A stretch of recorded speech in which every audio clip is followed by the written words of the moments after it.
And comments, and by video conference, the Honourable Member for Timmins, James Bay.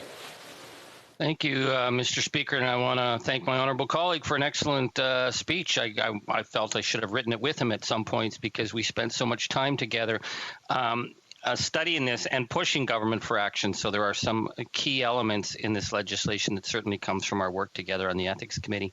I'm interested in the issue of algorithmic accountability because I think that's something that the Ethics Committee was way out in front on.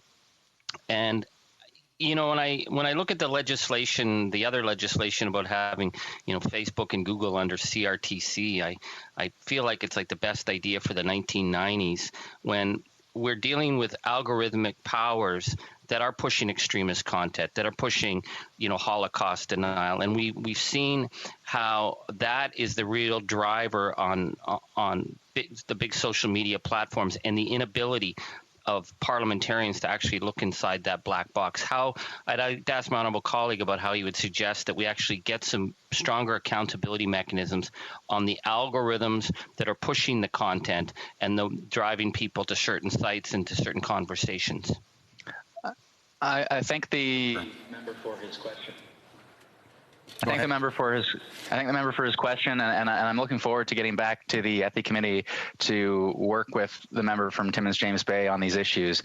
You know, when we look at the use of algorithms and the use of algorithms combined with just the scale of data collection that we see today, we can narrowly focus in on consumer privacy on the one hand, but on the other hand, there are bigger conversations about how that information is used to target messages to us, the implications for our democracy. There's a reason that when we hosted that meeting in Ottawa through the IGC, that it was big data, privacy, and democracy.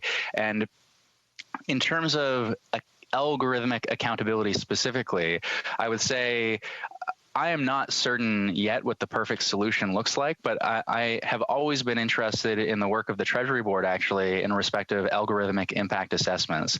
And I think it's clear enough, and I'm glad to see in C11 that there is a commitment to algorithmic transparency. But going further and having some body, potentially the Privacy Commissioner, being able to look under the hood and audit algorithms and the potential positive and negative impacts, I think is important, and we need to figure out a way